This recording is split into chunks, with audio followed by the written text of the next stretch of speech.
Hey there, friend. Welcome to another journey through the dustier corners of history, where we'll discover that your worst Monday morning at the office has absolutely nothing on what our ancestors endured. Tonight, we're diving into something that might make you grateful for your morning commute, your demanding boss, even your broken office coffee machine. We're exploring why being a knight during the Crusades was quite possibly one of the worst career choices in human history.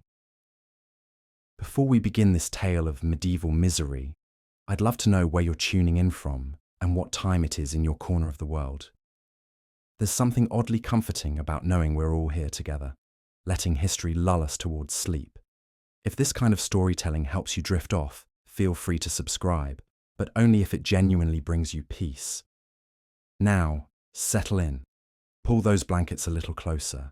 Let the day's stress melt away like morning frost, because we're about to travel back to a time when your biggest workplace complaint wasn't slow Wi-Fi or awkward Zoom calls, but whether you'd survive long enough to see your next meal. Picture this. You're scrolling through medieval LinkedIn and you see a job posting that reads, "Seeking brave souls for exciting travel opportunities across exotic lands. Must be willing to work outdoors in all weather conditions. Armor provided. Excellent networking opportunities with fellow professionals. Potential for spiritual advancement. No salary, but eternal rewards guaranteed." Sounds intriguing, right? Maybe even adventurous?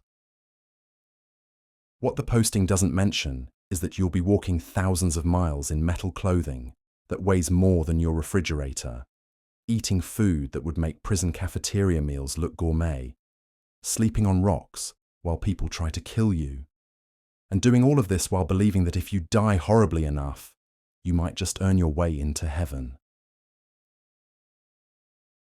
Welcome to the reality of being a Crusader knight, where the employee handbook was written in blood and the retirement plan was quite literally death. You think your job is bad? Let's talk about a career path that made modern corporate burnout look like a spa vacation. Being a knight during the Crusades wasn't just physically demanding. It was a systematic destruction of everything that makes life bearable. These weren't weekend warriors or part-time volunteers. These were men who signed up for years-long expeditions into hostile territory, funded by their own life savings, with no guarantee of return and absolutely no workers' compensation. Imagine if your boss told you that your next business trip would last 3 years. You'd need to pay for it yourself. There's a strong chance you'll die along the way. And oh, by the way, you'll be walking the entire distance while carrying everything you own. That's essentially what Pope Urban II proposed in 1095 when he launched the First Crusade, and somehow thousands of men thought this sounded like a reasonable life choice. The appeal, of course, was spiritual. The church promised that participating in a crusade would wash away all your sins, guarantee your place in paradise, and transform you into a holy warrior of God. It was medieval marketing at its finest, a combination of religious fervor and social pressure that made questioning the wisdom of the enterprise tantamount to questioning your faith itself. But let's strip away the romantic notions of chivalry and honor that Hollywood has painted over these expeditions. Let's look at what daily life was actually like for these armored pilgrims, because the reality was so grim that it makes your worst workplace horror stories sound like minor inconveniences. First, let's talk about the commute. Today, you might complain about a 40-minute drive to the office or a crowded subway ride. Knights heading to the Holy Land faced a journey that could take years, not months, years. And this wasn't a leisurely road trip with rest stops and hotels. This was walking across entire continents, through territories where the locals weren't exactly rolling out welcome mats. The First Crusade took the land route through the Byzantine Empire, across Anatolia, and down through Syria to Jerusalem. That's roughly 2,500 miles on foot, carrying everything you'd need to survive, while wearing armor that weighed between 60 and 100 pounds. To put that in perspective, imagine strapping 2 large suitcases to your body and then walking from New York to Los Angeles, except the route goes through several war zones and there are no McDonald's along the way. The logistics alone were nightmarish.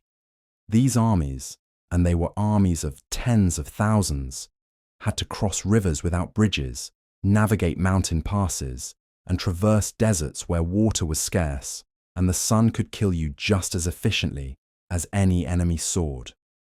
Modern military logistics, with trucks and helicopters and supply chains, struggle with operations a fraction of this scale.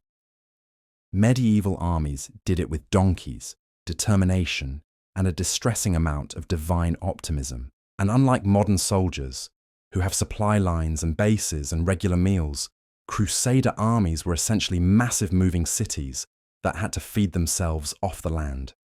This meant that when they arrived in a region, they stripped it bare like locusts. They weren't just soldiers, they were an ecological disaster with sword arms.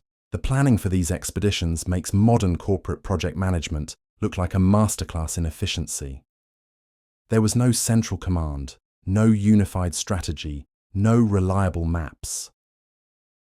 Different groups set out at different times, took different routes, and had different ideas about what they were supposed to be doing when they got there. Some armies arrived at their destinations months apart, having taken wildly different paths and suffered completely different fates along the way. Communication was, to put it mildly, challenging. When your fastest messenger travels on horseback, and it takes weeks to get word from one part of the army to another, coordinating anything becomes nearly impossible. Orders became suggestions, plans became wishes, and strategy became prayer. But even before you took your first step toward the Holy Land, you had to fund this expedition yourself.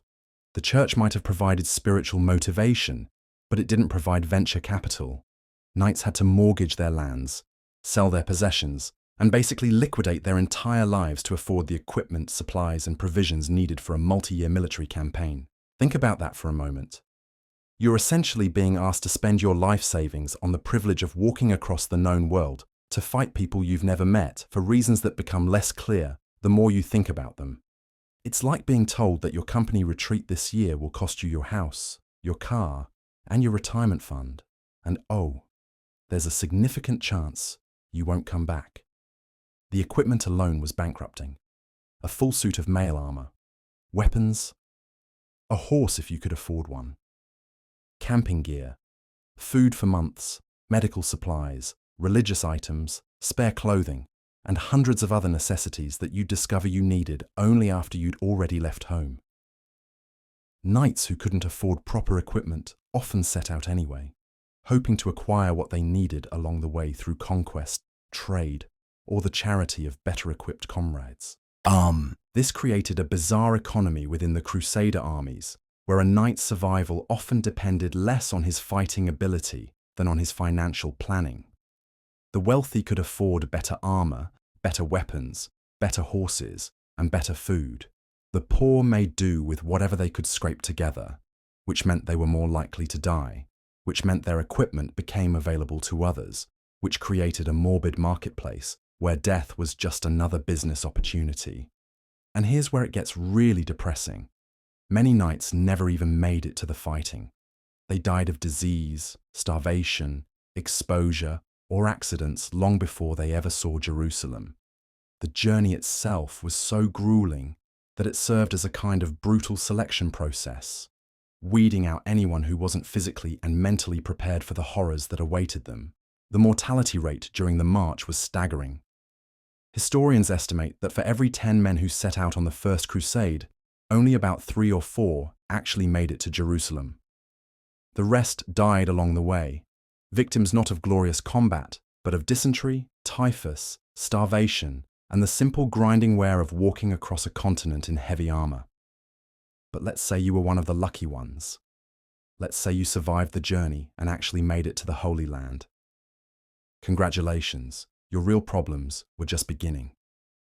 Because now you had to figure out how to stay alive in a hostile environment thousands of miles from home, with no way to get reinforcements, supplies, or even reliable information about what was happening in the rest of the world.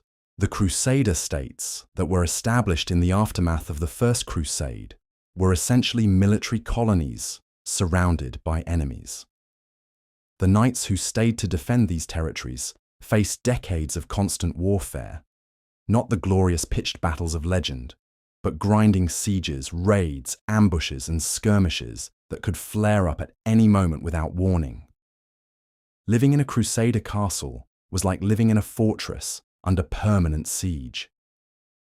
You were always armed, always ready, always watching the horizon for dust clouds that might signal an approaching army. There was no such thing as a peaceful day off, no weekend leave, no vacation time. Every day brought the possibility of sudden, violent death. The isolation was crushing. Mail from home, if it arrived at all, was months old by the time you received it. News of family, friends, political changes, anything happening in the world you'd left behind, filtered through slowly and unreliably. You might learn that your father had died, your lands had been seized, or your wife had remarried months or even years after the fact. And the climate, oh, the climate. These were men from Northern Europe, accustomed to cool, damp weather, suddenly thrust into the blazing heat of the Middle Eastern sun. The armor that provided protection also became a kind of mobile oven, cooking its wearer slowly throughout the day. Heat exhaustion was common. Heat stroke was deadly, and the simple act of staying hydrated became a constant life or death challenge. Water, that thing you take for granted every time you turn a tap, became more precious than gold. In a siege, water supplies were among the first targets. Poisoning wells, cutting off access to rivers, contaminating reservoirs, these were standard military tactics. Knights learned to ration water like a miser hoards coins. Knowing that a day without adequate hydration in that climate could mean death, food was another constant concern. The Crusader states never achieved agricultural self-sufficiency, which meant that armies were always on the edge of starvation. Supply convoys from Europe were irregular and unreliable. Local food sources were often controlled by enemies or destroyed during conflicts. Knights survived on whatever they could find, and what they could find was often barely edible. The diet of a Crusader knight makes modern military rations look like fine dining. Hardtack, dried meat, whatever vegetables could be foraged, and water of questionable quality were the staples. Fresh meat was a luxury, fresh fruit was a miracle, and anything that actually tasted good was probably spoiled or dangerous. Malnutrition was epidemic. Scurvy, caused by lack of vitamin C, turned strong warriors into walking skeletons with bleeding gums and loose teeth. Dysentery, caused by contaminated food and water, could kill a man in days. Typhus, spread by lice and fleas that thrived in the filthy conditions, swept through armies like wildfire. But perhaps the most crushing aspect of life as a Crusader knight was the slow realization that the glorious holy war they'd signed up for was, in practice, just war. Brutal, ugly, senseless war where people died for reasons that had nothing to do with God and everything to do with politics, territory, and resources. The enemy wasn't a faceless horde of infidels, but skilled soldiers defending their homes. The local Christians they'd come to liberate often viewed the Crusaders as foreign invaders. The Muslim populations they encountered were not uniformly hostile. Many were willing to trade, negotiate, and coexist.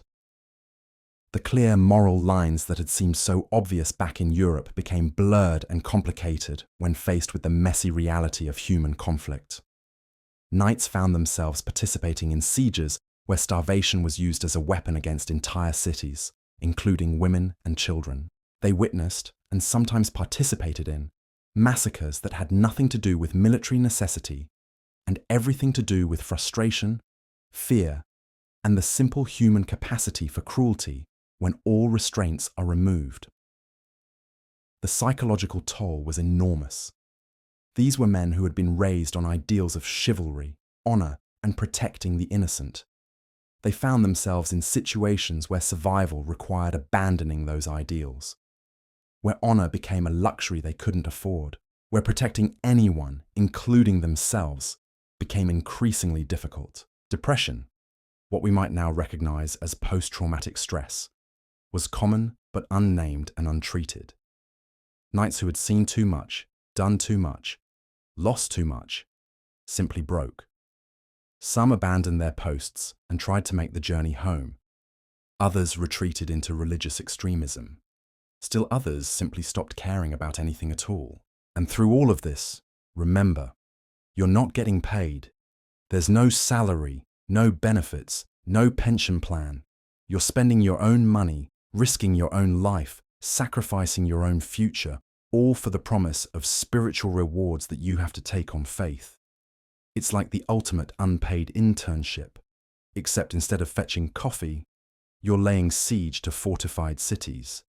The next time you're sitting in your climate-controlled office, complaining about your commute, or your workload, or your difficult co-workers, spare a thought for the knights who traded everything they had for the privilege of walking across continents in metal suits to fight wars that would outlast their lifetimes. Your job might be stressful, but at least nobody's trying to pour boiling oil on you from the office balcony. The medical care available to Crusader knights makes your company's health insurance look like a comprehensive wellness program designed by angels. When you get sick at your job today, you might grumble about co-pays or waiting rooms. When a Crusader knight got sick, he faced the medieval equivalent of WebMD, written by people who thought demons caused headaches and that bleeding out the bad humours was solid medical advice. Picture this. You're a knight who's just taken an arrow to the shoulder during a siege. In 2025, you'd be rushed to an emergency room where trained surgeons would remove the arrow, clean the wound, prescribe antibiotics, and have you back on your feet in weeks. In the 12th century, you'd be lucky if the army's barber surgeon didn't decide that the best treatment was to hack off the entire arm with a rusty saw while you bit down on a leather strap. Medieval military medicine was essentially a combination of prayer, superstition, and procedures that would make a modern veterinarian weep. The concept of sterilization hadn't been invented yet, so surgeons would use the same unwashed tools on multiple patients, spreading infection like they were seasoning a particularly deadly meal. Anesthesia was limited to strong wine or opium if you were incredibly fortunate, which meant most medical procedures were performed on fully conscious patients who got to experience every delightful moment of medieval surgery. The field hospitals, if you could call them that, were essentially tents where wounded knights were laid out on straw mats to either recover or die, depending on their constitution and the whims of divine providence. The smell alone, a mixture of gangrene, unwashed bodies, and human waste, was enough to make healthy men sick. Many knights who survived their wounds died from infections that developed in these unsanitary conditions. But the real medical nightmare was disease. The Crusader armies were moving petri dishes, carrying European diseases to the Middle East, and picking up local pathogens along the way. Dysentery, typhus, malaria, and plague swept through camps with devastating efficiency. A knight could wake up feeling fine and be dead by sunset, victim of some microscopic enemy he never saw coming. The medieval understanding of disease was charmingly wrong in the most dangerous possible way. They believed illness was caused by bad air, imbalanced humours, or divine punishment for sin. This led to treatments that often made things worse. Feeling feverish? Let's drain some blood to cool you down. Stomach problems? Here's a mixture of mercury and ground unicorn horn. Infected wound? Clearly you need to pray harder while we pack it with manure-based poultices. The psychological impact of watching your comrades die from diseases that seemed to strike randomly was crushing. Knights learned to sleep next to men who might be corpses by morning. They ate meals wondering if this would be the food that killed them. They lived in constant fear, not just of enemy swords, but of invisible killers that could strike anywhere, any time. And if you think the physical ailments were bad, consider the dental care. Your modern dental anxiety about root canals and cleanings pales in comparison to medieval oral health. Knights who lived long enough would gradually lose their teeth to decay, gum disease, and simple wear from chewing the rock-hard rations that made up their diet. Toothaches were treated with pliers and prayer, assuming anyone bothered to treat them at all. The diet itself was a slow-motion medical emergency. Scurvy was so common that loose teeth and bleeding gums were just accepted as normal parts of military life. Knights didn't understand that they needed fresh fruits and vegetables to prevent vitamin deficiency. They just knew that their bodies were slowly falling apart, and there wasn't much they could do about it. Now let's talk about something that makes your worst team-building exercise look like a pleasant afternoon: the social dynamics within Crusader armies. You think office politics are toxic? Try managing interpersonal relationships when everyone is armed, stressed, starving, and convinced that God is judging their every action. Crusader armies weren't unified forces with clear command structures. They were loose coalitions of different national groups, each with their own languages, customs, and ideas about how things should be done. French knights looked down on German knights, who despised the Italian knights, who couldn't communicate with the English knights. It was like a disastrous international merger, where nobody agreed on the company culture and everyone was carrying medieval weapons.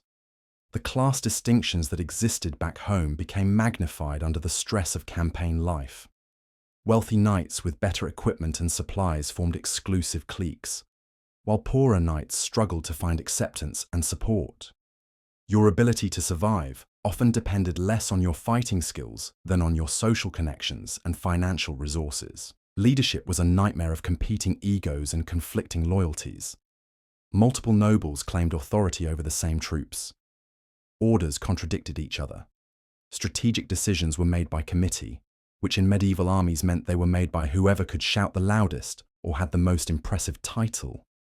It was like trying to run a Fortune 500 company where every department head thought they were the CEO. The religious tensions added another layer of complexity. These were holy wars, which meant that every tactical decision became a theological debate. Retreat wasn't just military strategy, it was potentially a sign of insufficient faith. Compromise with the enemy wasn't pragmatic politics, it was spiritual corruption. Every setback was analysed for its religious significance, turning military planning into a bizarre combination of strategy and scripture study. Personal conflicts that would be resolved with HR meetings in modern workplaces were settled with duels in Crusader armies. Knights who felt insulted or wronged could challenge each other to single combat, which meant that personality clashes could literally become life or death situations. Imagine if every disagreement with a co-worker could end with one of you dying in the parking lot. The isolation from home exacerbated every social problem. Knights couldn't call their families, couldn't get news from home, couldn't even be sure their loved ones were still alive. This uncertainty bred paranoia, depression, and desperate attempts to recreate familiar social structures in completely unfamiliar circumstances. Letters from home, when they arrived, were often months or years old. Knights learned about births, deaths, marriages, and disasters long after they'd happened, creating a surreal disconnect between their emotional lives and their actual experiences. You might spend months grieving for a father you thought was dead, only to receive another letter revealing he was alive, but your brother had died instead. The financial pressures created additional social tensions. Knights who ran out of money became dependent on the charity of their comrades, or turned to increasingly desperate measures to fund their continued participation. Some became mercenaries, selling their skills to local rulers. Others turned to banditry, preying on pilgrims and merchants. Still others simply gave up and tried to make the long journey home with nothing but the clothes on their backs. But perhaps the most psychologically damaging aspect of Crusader social life was the gradual realization that the noble brotherhood they'd expected to find was largely mythical. The reality was that survival often required betraying your comrades, abandoning your principles, and making moral compromises that would have been unthinkable back home. Knights watched each other die and learned to step over the bodies. They saw comrades break under pressure and felt relief that it wasn't them. They participated in decisions that sacrificed some men to save others and tried to sleep afterward. The bonds of chivalric brotherhood that had seemed so strong in peaceful European courts proved fragile under the stress of actual warfare. The religious framework that was supposed to provide meaning and purpose began to crack under the weight of daily reality. Knights who had set out as holy warriors found themselves doing things that felt distinctly unholy. The enemy they fought often seemed more honorable than their own allies.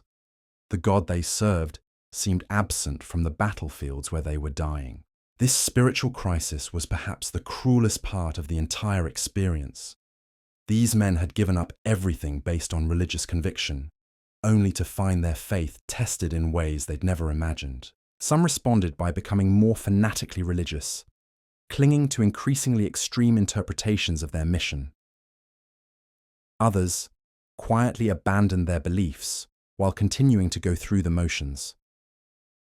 Still others experienced complete spiritual collapse, losing not just their faith, but their sense of meaning and purpose. The psychological toll of this spiritual disillusionment was enormous. Knights who had defined themselves as servants of God found themselves questioning whether God existed, whether their cause was just, whether their sacrifices had any meaning at all. It was an existential crisis played out in the most dangerous possible circumstances, where doubt could literally be deadly. And through all of this, remember, there was no employee assistance program, no mental health support, no counseling services. Knights dealt with trauma, depression, and spiritual crisis on their own, often while continuing to fight for their lives. The strong survived, the weak died, and everyone pretended that this was normal and acceptable. The contrast with modern workplace stress is almost comical. You worry about burnout. They worried about actual burning. You deal with difficult colleagues. They dealt with colleagues who might literally stab them in the back. You face performance reviews. They faced the possibility that poor performance meant death for themselves and everyone who depended on them. Your worst Monday morning, with its traffic jams and coffee spills and passive-aggressive emails, starts to look pretty manageable when compared to waking up in a besieged castle, checking to see if your armor still fits over your malnourished frame, and preparing to spend another day trying not to die while defending a piece of land you're no longer sure is worth defending. The logistics of simply staying alive consumed enormous amounts of time and energy that should have been devoted to military objectives. Knights spent hours each day maintaining their equipment, searching for food and water, treating minor injuries and illnesses, and dealing with the thousand small crises that arise when you're trying to live outdoors in hostile territory with medieval technology. Your daily routine as a modern worker might feel monotonous, but at least it's predictable. Wake up, shower, coffee, commute, work, home, repeat. A Crusader knight's daily routine was more like, wake up wondering if you're still alive, check if anyone died during the night, try to find something edible, put on 70 pounds of metal that's been marinating in your own sweat for months, and then spend the day either walking endlessly toward an uncertain destination or standing guard against enemies who might attack at any moment. The simple act of getting dressed was an ordeal that makes your worst morning seem delightful. Modern workers might struggle with a stuck zipper or a coffee stain on their shirt. Knights had to be strapped into their armor by assistants, assuming they had assistants and assuming those assistants were still alive. The process could take an hour or more, and once you were in, you were committed for the entire day. Chainmail, the most common form of protection, was essentially a metal shirt made of thousands of interlocking rings. It was heavy, it chafed, and it trapped heat like a medieval greenhouse. In the blazing sun of the Middle East, wearing chainmail was like being slowly cooked in your own personal oven. Knights regularly collapsed from heat exhaustion, their bodies unable to cope with the combination of physical exertion, extreme temperatures, and the additional burden of wearing what amounted to a metal blanket. But taking the armor off wasn't always an option. In hostile territory, removing your protection could mean death if you were suddenly attacked. So knights learned to sleep in their mail, eat in their mail, and perform all the basic functions of human existence while wrapped in metal. Imagine trying to use the bathroom while wearing a chainmail onesie. Now imagine doing it for months at a time. The armor itself required constant maintenance. Metal rusts, especially when exposed to sweat, rain, and the general dampness of human bodies under stress. Knights spent hours each day cleaning, oiling, and repairing their equipment. A small tear in your mail could become a fatal weakness in battle. A loose strap could cause your helmet to shift at the wrong moment. Your life depended on the condition of your gear, which meant that equipment maintenance wasn't just important, it was literally a matter of life and death. And speaking of equipment, let's talk about weapons. Your laptop might crash occasionally, forcing you to restart and lose a few minutes of work. A knight's sword might break during combat, leaving him defenseless against enemies who were still very much armed and motivated. Weapons required constant care, sharpening, and replacement. A dull blade wasn't just ineffective, it was dangerous to its wielder, more likely to bounce off armor or get stuck in an opponent's gear. The weight of all this equipment was crushing, literally. A fully equipped knight carried between 60 and 100 pounds of gear, and that was just the basics. Add supplies, food, water, and personal belongings, and you're looking at loads that would challenge modern backpackers on weekend hiking trips. Now imagine carrying that weight while walking 15 to 20 miles per day, every day, for months or years. Your feet, those things you casually stuff into comfortable shoes each morning, became instruments of torture for medieval knights. Proper footwear was expensive and hard to replace. Most knights marched in whatever boots they could afford or acquire, often ill-fitting hand-me-downs from dead comrades. Blisters, infections, and foot injuries were epidemic.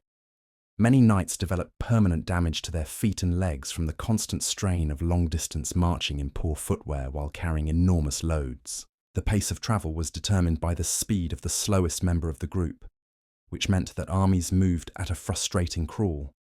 Modern commuters complain about traffic jams that add 30 minutes to their journey. Crusader armies dealt with delays measured in weeks or months. A river in flood could stop an entire army for days. Bad weather could extend a journey by weeks. Getting lost, which happened frequently given the poor quality of medieval maps, could add hundreds of miles to an already impossible journey. Navigation was a nightmare that makes your GPS complaints seem trivial. There were no accurate maps, no reliable guides, and no way to verify directions once you'd committed to a route. Armies followed rumours, half-remembered descriptions from previous travellers, and the advice of locals who might or might not be leading them into traps. Getting lost wasn't just inconvenient, it was potentially fatal.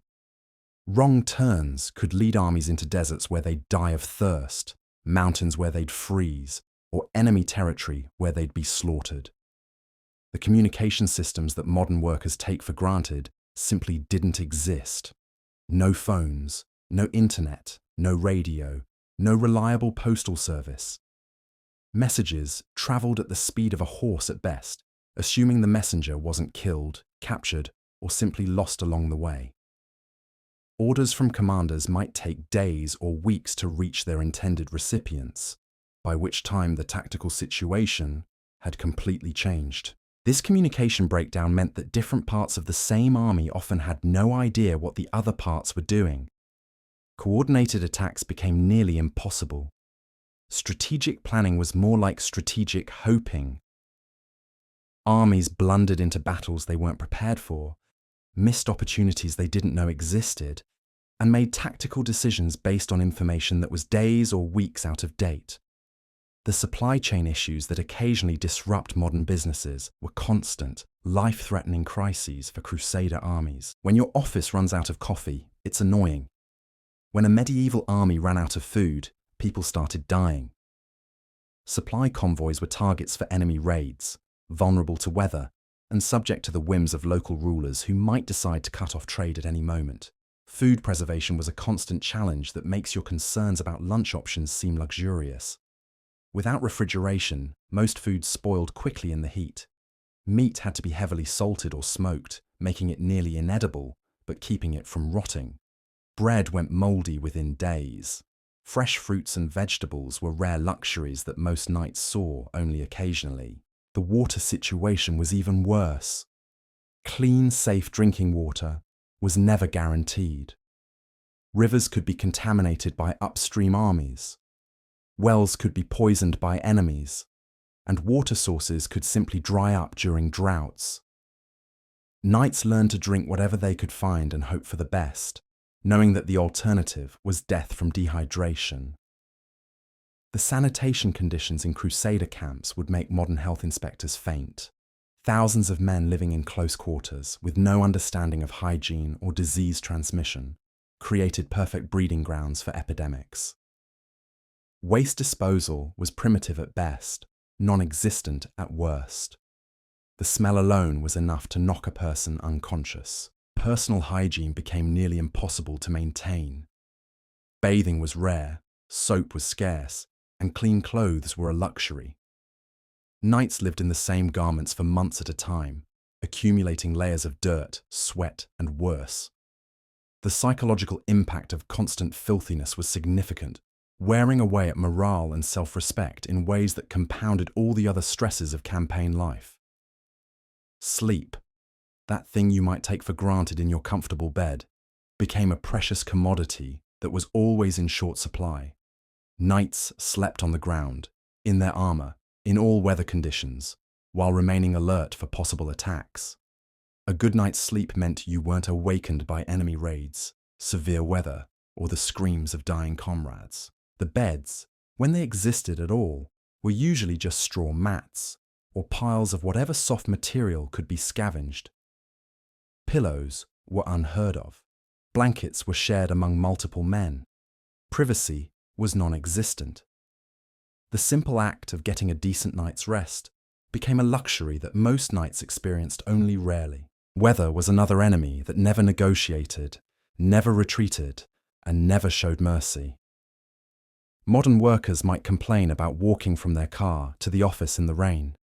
Knights marched through storms that lasted for days, across deserts where the sun could kill, and through mountain passes where snow and ice made every step treacherous. There was no such thing as a snow day, a heat advisory, or severe weather protocols. The army moved regardless of conditions, because stopping meant using up precious supplies and giving enemies time to prepare. Knights learned to function in weather that would shut down modern cities, enduring extremes of heat and cold that tested the limits of human endurance. The seasonal variations were particularly brutal for armies that spent years on campaign. Knights who had survived the blazing heat of Middle Eastern summers found themselves facing winters in mountain regions where temperatures dropped well below freezing. Their equipment, designed for European climates, was often inadequate for the extreme conditions they encountered. Imagine trying to maintain morale and fighting effectiveness when half your army is suffering from frostbite, and the other half is dealing with heat stroke, sometimes simultaneously as armies moved between different climate zones. It was like running a business where the working conditions changed from Arctic to tropical without warning, and your employees had no choice but to adapt or die. The psychological toll of constant discomfort cannot be overstated. Modern research has shown how physical discomfort affects mental health, decision-making, and social relationships. Knights lived in a state of permanent physical distress that would be considered torture by contemporary standards, and they were expected to maintain their fighting effectiveness and moral authority while enduring conditions that would break most modern people within days. The isolation from any form of comfort or normalcy wore away at men's sanity like water eroding stone. There were no breaks, no vacations, no weekend getaways. Every day brought the same grinding routine of survival, punctuated by moments of absolute terror when battles erupted or disasters struck. And through all of this, remember, these men were supposed to be holy warriors, representatives of Christian virtue and chivalric ideals. They were expected to maintain their moral standards while living in conditions that stripped away every vestige of civilized behavior. The contradiction between the lofty goals of their mission and the brutal realities of their daily existence created a cognitive dissonance that many knights never resolved. Your worst day at work, with its minor frustrations and temporary setbacks, begins to look like a gift when compared to the daily reality of medieval military life. The next time you're tempted to complain about your commute, your workspace, or your job requirements, spare a moment of gratitude that you weren't born into an era where career advancement meant walking across continents in metal underwear while people tried to kill you with medieval weapons. But we're not done yet, because the physical hardships were just the beginning. The real horror of being a Crusader knight lay not in the discomfort or the danger, but in the slow realization that everything you'd been told about your glorious mission might have been a lie. But we're not done yet, because the physical hardships were just the beginning. The real horror of being a Crusader knight lay not in the discomfort or the danger, but in the slow realization that everything you'd been told about your glorious mission might have been a lie. Picture this.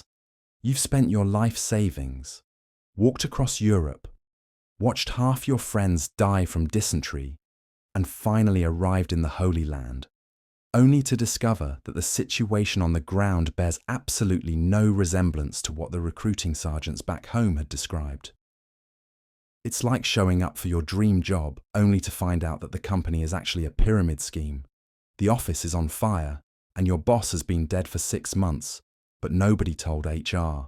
The political reality of the Crusader states was so complex that it made modern Middle Eastern diplomacy look like a children's tea party. You thought you were coming to fight a holy war between Christians and Muslims, but instead you found yourself in the middle of a bewildering maze of shifting alliances where Christian lords fought other Christian lords, Muslim rulers allied with Crusader barons against other Muslim rulers, and yesterday's enemy might be today's trading partner. Your modern workplace might have office politics, but at least you know who signs your paychecks. In the Crusader states, knights often discovered that their nominal allies were plotting against them, their supposed enemies were offering better terms than their friends, and the local Christian populations they'd come to liberate often preferred their Muslim neighbours to the foreign Crusaders who'd arrived uninvited and armed to the teeth. The economic realities were even more disillusioning. You'd been told you were fighting for God and glory, but the actual business of the Crusader states was trade, taxation, and territorial control. The same Muslim merchants you were supposed to be driving out were essential trading partners. The customs duties collected from Muslim caravans funded the very armies that were theoretically dedicated to destroying Muslim power in the region. It was like discovering that your company's mission statement about changing the world was just marketing copy, while the real business model involved selling products to the very people you thought you were competing against. Knights, who had bankrupted themselves to fund a holy war, found themselves serving in what was essentially a glorified protection racket with religious branding. The local population dynamics were another source of cognitive dissonance. Modern workers might complain about difficult customers, but imagine if your job required you to protect people who actively resented your presence. The Eastern Christians of Syria and Palestine had their own established communities, their own religious traditions, and their own ways of dealing with their Muslim neighbours. They didn't necessarily want to be liberated by Western knights who spoke different languages, followed different customs, and had a distressing tendency to treat all locals as potential threats. It was like being hired as a consultant to fix a company, only to discover that the employees were perfectly happy with how things were running and viewed your presence as an unwelcome disruption. The Crusaders found themselves in the awkward position of being unwanted saviors, liberators whose liberation was often indistinguishable from conquest. The religious landscape was equally complicated. You'd been taught that the Holy Land was overrun by infidels who had desecrated Christian holy sites. The reality was that Muslim rulers had generally been tolerant of Christian pilgrims and had maintained most of the holy sites in good condition. Many of the problems that the Crusades were supposed to solve either didn't exist or had been greatly exaggerated for propaganda purposes. It's like being hired to solve a crisis, that turns out to be largely fictional, while creating real problems that didn't exist before you arrived. Knights who had expected to find oppressed Christians yearning for freedom instead found communities that had been living in relative peace and prosperity until armies of Western warriors showed up to help them. The military situation was a constant source of frustration that makes your worst project management experience look like a masterclass in efficiency. Modern armies, for all their problems, operate under unified command structures with clear chains of authority. Crusader armies were loose confederations of independent warbands, each following their own leaders, pursuing their own objectives, and operating according to their own interpretations of their mission. Imagine trying to run a multinational corporation where every department head considered themselves the CEO. Nobody agreed on what the company was supposed to be doing, and major strategic decisions were made by committee vote among people who couldn't even communicate in the same language. That was essentially how Crusader military operations functioned, or more accurately, failed to function. The tactical challenges were equally maddening. European knights were trained for a specific type of warfare, heavy cavalry charges against similarly equipped opponents in relatively open terrain. The Middle Eastern military environment was completely different. Muslim armies relied on mobility, archery, and tactics that neutralized the advantages of heavy cavalry. It was like being a Formula One driver who suddenly found themselves competing in a rally race with a car designed for smooth racetracks. Knights discovered that their expensive armor and weapons, which made them nearly invincible against European opponents, were poorly suited to the climate and combat conditions of the Holy Land. Their horses, bred for European conditions, suffered terribly in the heat. Their tactics, developed for European warfare, proved ineffective against enemies who refused to fight fair by standing still and charging straight ahead. The learning curve was steep, expensive, and often fatal. Knights who had been considered elite warriors in Europe found themselves outmaneuvered by enemies they'd been taught to consider inferior.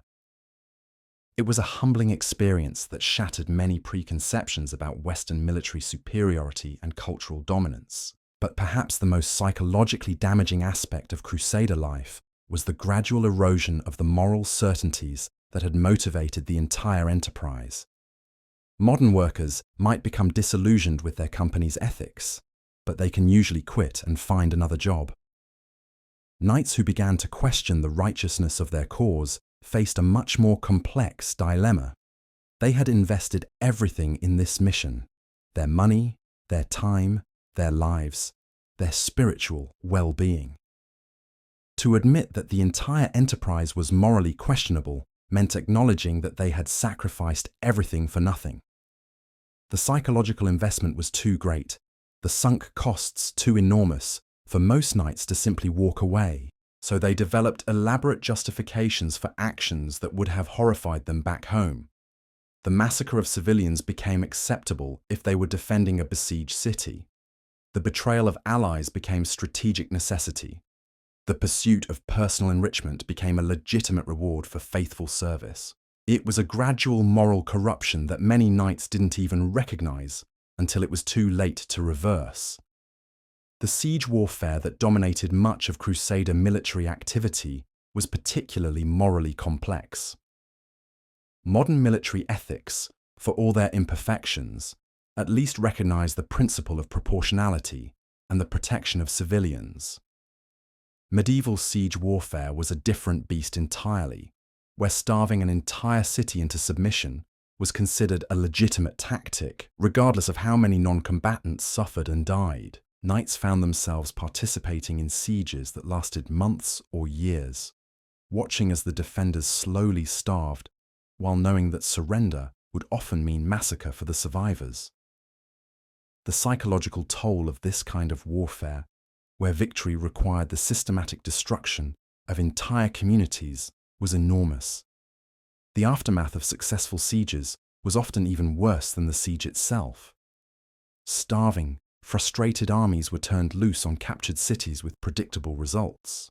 Knights who had sworn oaths to protect the innocent found themselves standing by while their comrades engaged in orgies of violence against defenseless populations. The cognitive dissonance between their supposed role as Christian warriors and their actual function as participants in systematic brutality broke many men psychologically. Some retreated into religious extremism, convincing themselves that any action taken in service of their cause was automatically justified. Others became cynical opportunists, abandoning their ideals entirely in favor of personal survival and enrichment. Still others simply broke under the strain, developing what we might now recognize as severe psychological trauma, but which medieval medicine had no way to understand or treat. Knights who had been model warriors became erratic, violent, or withdrawn. Some abandoned their posts and tried to make the dangerous journey home. Others retreated into religious institutions, seeking absolution for actions they could no longer justify to themselves. The isolation from home and familiar moral frameworks made these psychological crises even more severe. In your modern workplace, you can call friends and family for perspective when you're facing ethical dilemmas. Knights in the Crusader states were cut off from the moral communities that had shaped their values, surrounded instead by men who were facing the same psychological pressures and developing the same moral blind spots. The letters that did arrive from home often made things worse rather than better. Families back in Europe had their own romanticized ideas about what their sons and husbands were doing in the Holy Land.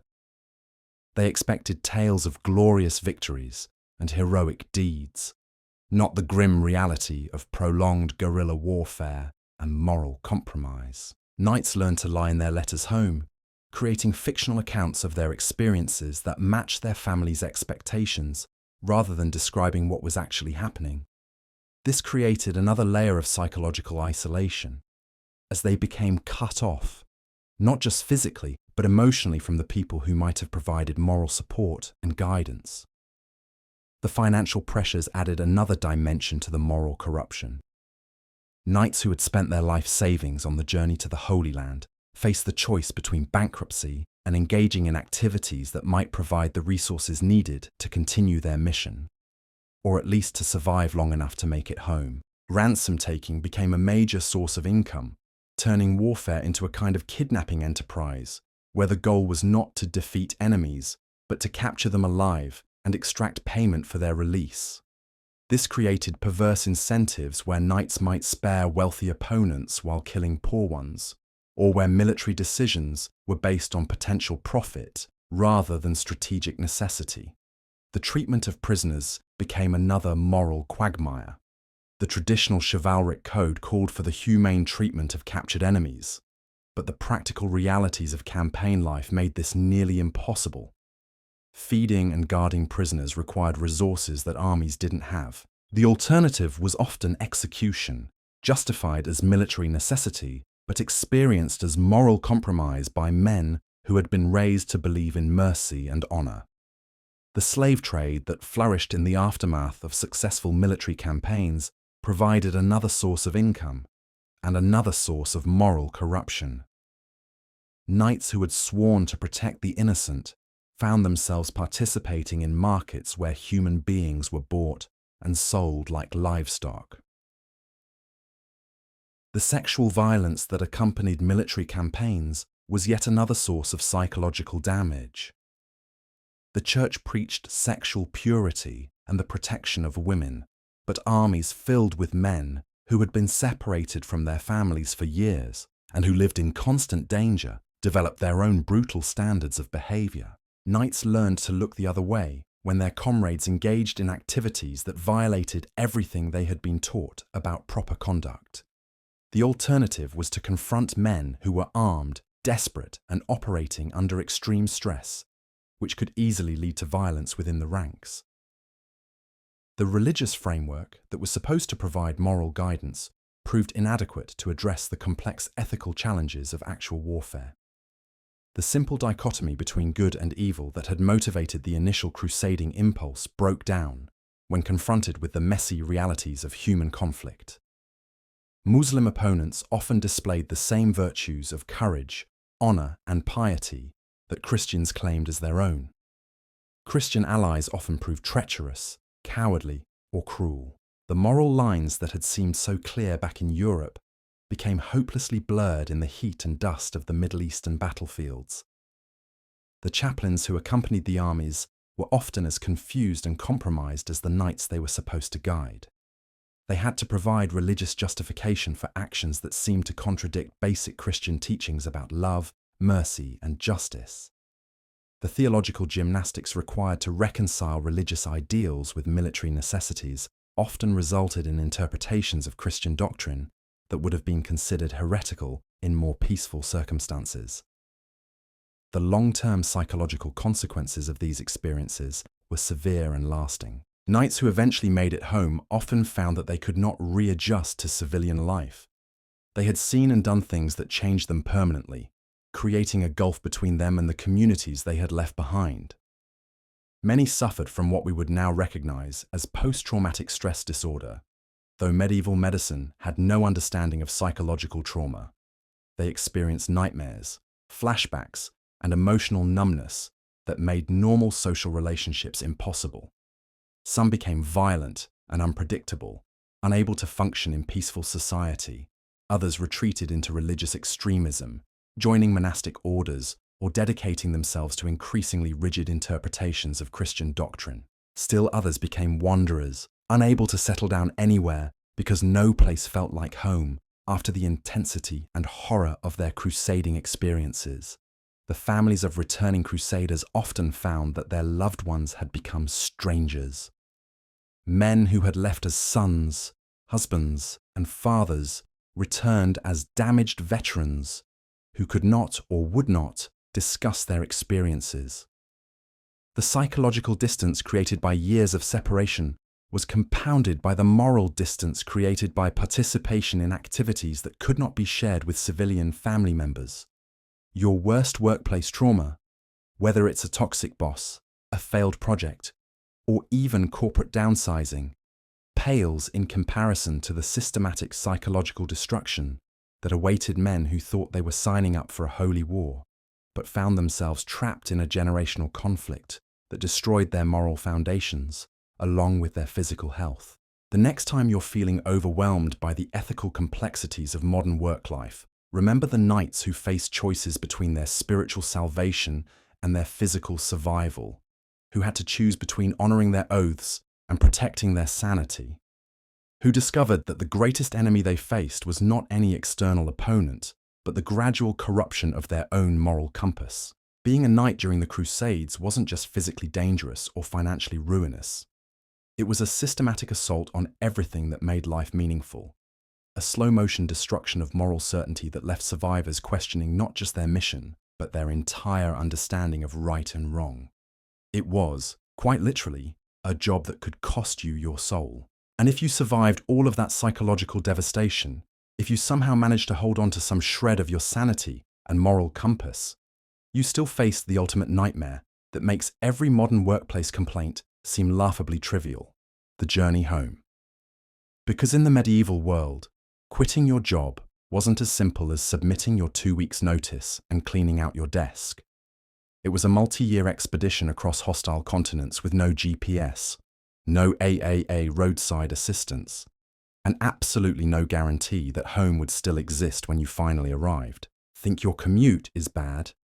Try walking from Jerusalem to northern France while carrying everything you own, wearing armor that hasn't been properly cleaned in years, and hoping that the money you carefully saved from ransoms and looting will last long enough to get you across 3 continents.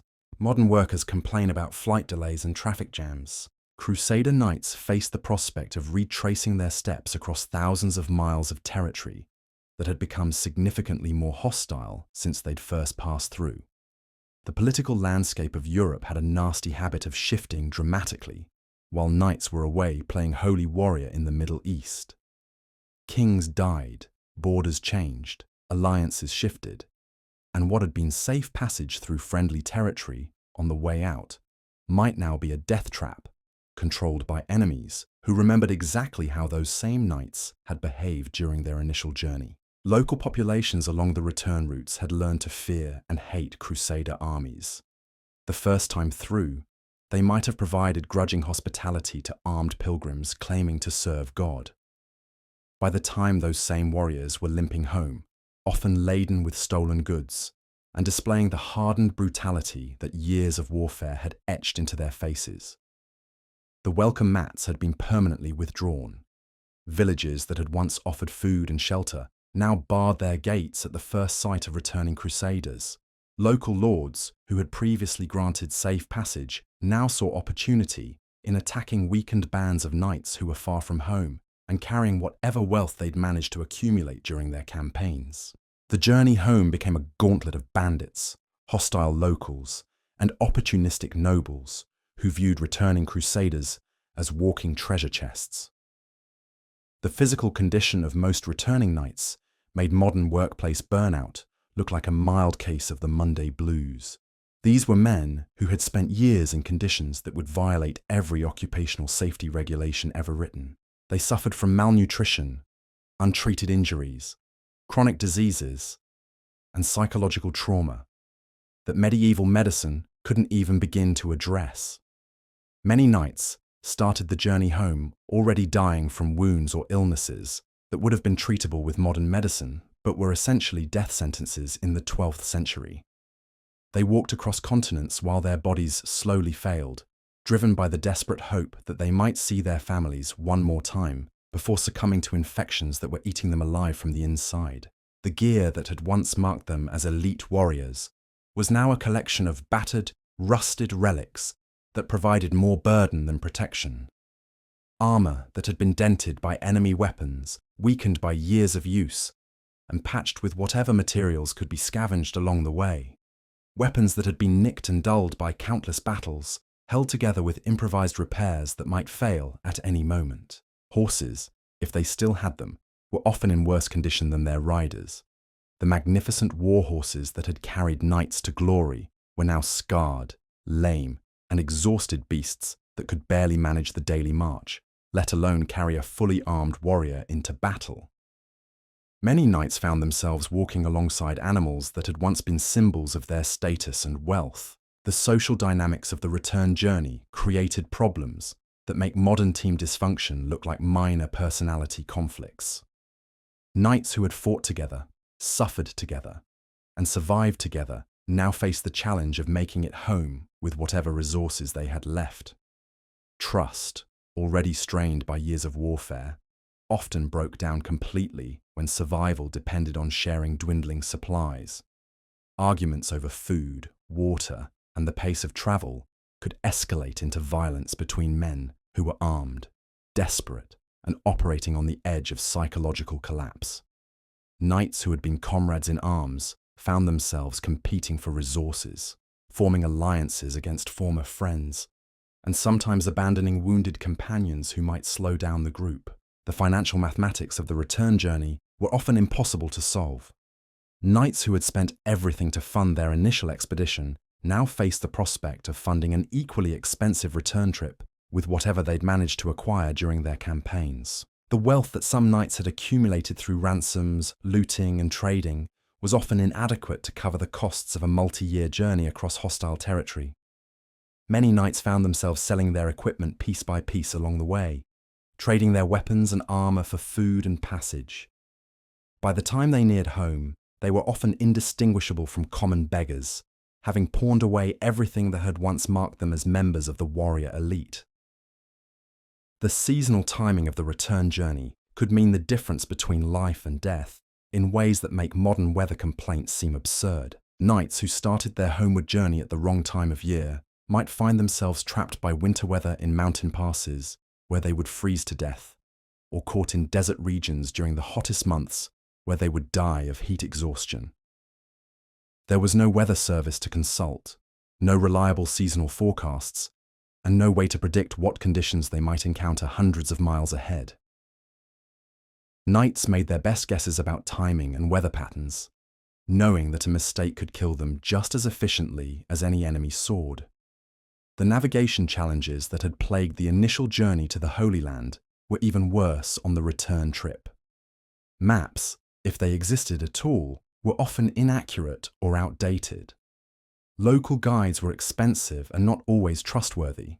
Landmarks that had been useful on the way out might have been destroyed by war or natural disasters during the years the knights had been away. Getting lost wasn't just an inconvenience that would add days to the journey. It could mean wandering into hostile territory, running out of supplies in wilderness areas, or missing crucial seasonal windows for safe passage through mountain or desert regions. Knights who took wrong turns might find themselves facing detours that added hundreds of miles to an already impossible journey. The psychological toll of the return journey was often worse than anything the knights had experienced during their actual campaigns. The forward momentum of a holy mission, however misguided, had provided some sense of purpose and meaning to their suffering. The return journey offered nothing but the grinding awareness that they were retracing their steps across a landscape of failure and disillusionment. Many knights experienced what we might now recognize as severe depression during the long journey home. They had left as holy warriors, confident in their mission and their righteousness. They were returning as broken veterans who had seen too much, done too much, and lost too much to ever be the same people they had been before. The letters they had received from home during their campaigns, if any had reached them at all, were often years out of date by the time they started their return journey. Knights had no way of knowing whether their families were still alive, whether their lands had been seized by neighbours or creditors, whether their wives had remarried assuming they were dead, or whether their children would even recognise them after years of absence. The uncertainty about what awaited them at home added another layer of anxiety to an already overwhelming psychological burden. Some knights discovered that they were returning to nothing, that their families had died, their lands had been confiscated, and their former lives had vanished as completely as if they had never existed. The physical deterioration that continued throughout the return journey was relentless and often irreversible. Knights who had survived the battles and diseases of their campaigns often succumbed to the simple exhaustion of the long march home. Their bodies, already damaged by years of warfare and poor living conditions, simply couldn't endure the additional stress of another transcontinental journey. Malnutrition, which had been a constant problem during their campaigns, became even more severe during the return journey when resources were often more limited and opportunities to resupply were fewer. Knights who had managed to maintain some level of physical strength during their active military service often wasted away to shadows of their former selves during the long walk home. The medical care available along the return routes was even more primitive and unreliable than what they had access to during their campaigns. Army surgeons, however incompetent, had at least been dedicated to keeping soldiers functional. The healers and physicians they might encounter during their journey home had no particular interest in helping foreign warriors who couldn't pay for treatment. Knights who developed serious illnesses or injuries during the return journey often faced the choice between spending their remaining resources on medical care that might not work, or saving their money for the journey and hoping their bodies would hold together long enough to reach home.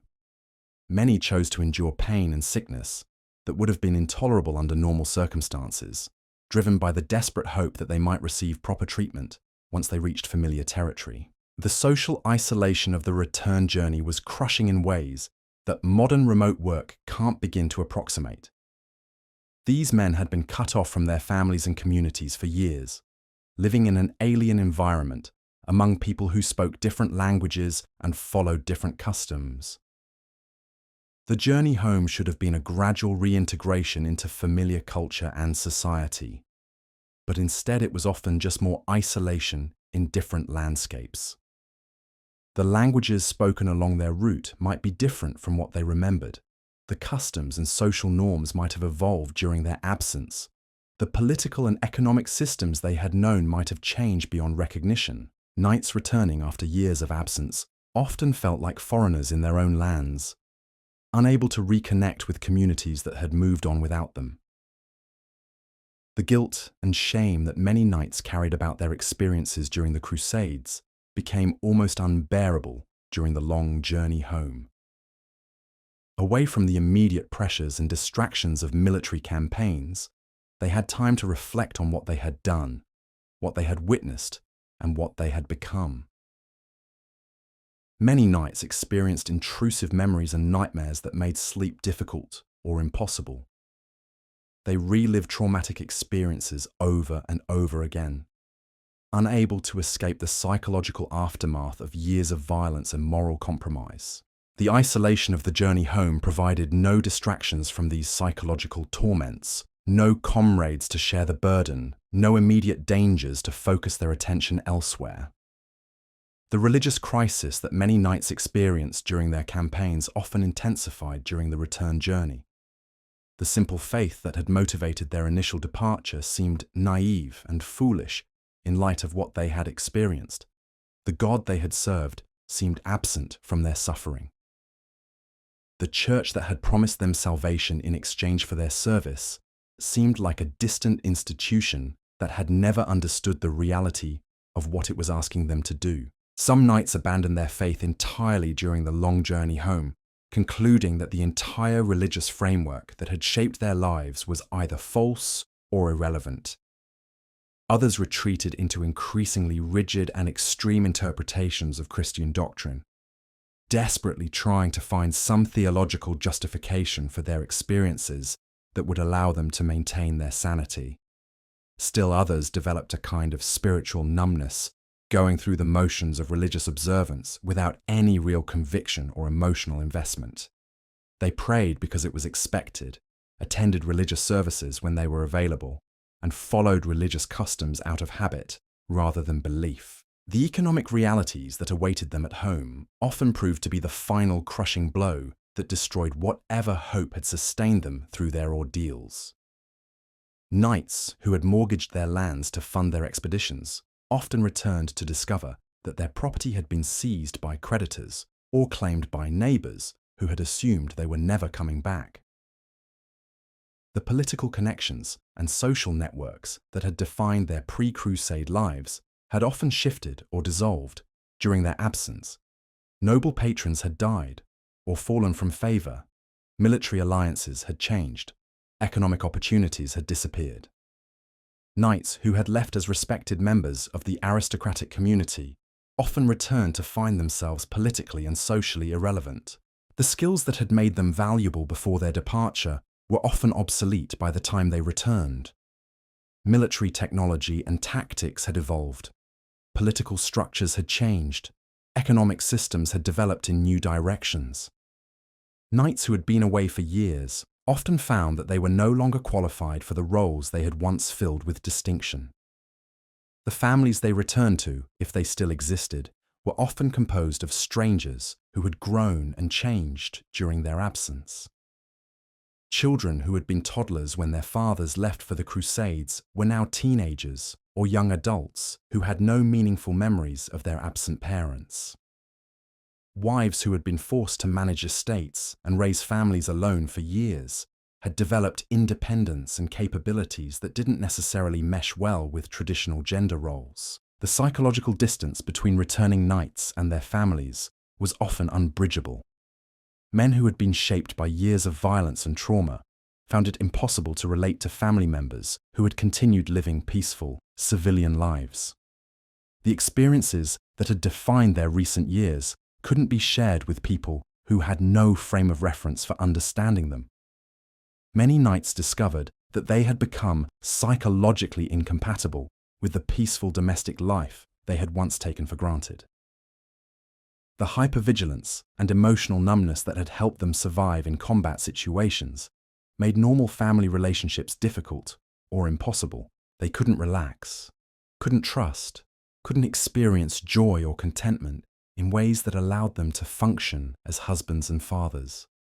The contrast between the heroic narrative they had imagined for their return and the grim reality of their actual homecoming was often psychologically devastating. They had dreamed of triumphant reunions, grateful families, and honoured places in their communities.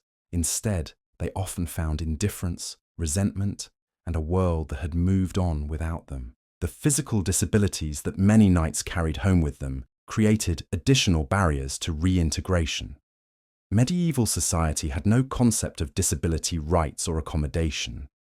Knights who returned with missing limbs, chronic pain, or other permanent injuries often found themselves unable to fulfill the physical demands of their former roles and unwanted as burdens on their families and communities.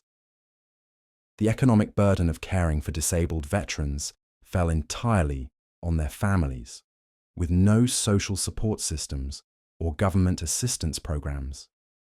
Knights who had sacrificed their health in service of their faith and their lords often discovered that their sacrifices were quickly forgotten when they became inconvenient reminders of the true costs of warfare. Your worst experience with job burnout, career disappointment, or workplace trauma begins to look like a minor setback when compared to the systematic destruction of identity, purpose, and social connection that awaited knights who somehow managed to survive their crusading experiences and make it home.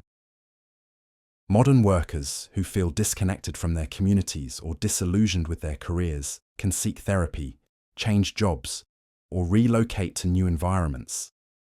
Medieval knights who faced similar psychological crises had no such options and no such support systems.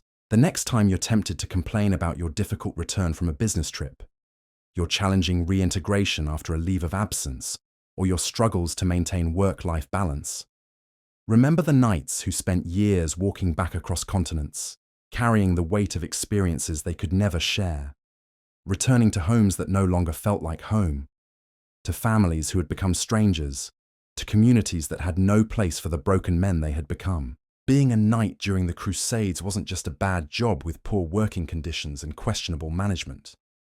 It was a comprehensive, life-destroying experience that systematically stripped away everything that made existence meaningful, leaving survivors to face the impossible task of rebuilding their lives from the scattered remains of their former selves. It was, quite literally, a career choice that could destroy not just your body and your wealth, but your very capacity for human connection and happiness. And yet, despite all of this systematic destruction of human dignity and hope, perhaps the cruelest irony of being a Crusader knight was discovering that your suffering wasn't even particularly unique or noteworthy. You weren't a tragic hero whose sacrifices would be remembered and honored. You were just one of thousands upon thousands of men who had made the same terrible career choice, and the world had already moved on to other concerns, while you were still trying to crawl your way back to something resembling a normal life. Modern workers might feel underappreciated when their contributions go unrecognized, but at least their suffering doesn't become a statistical footnote in someone else's grand narrative. Knights returning from the Crusades discovered that their years of agony had been reduced to brief mentions in chronicles written by monks who had never left their monasteries, let alone experienced the reality of medieval warfare. The historical record, such as it was, focused on the great battles, the famous leaders, and the political consequences of the crusading movement.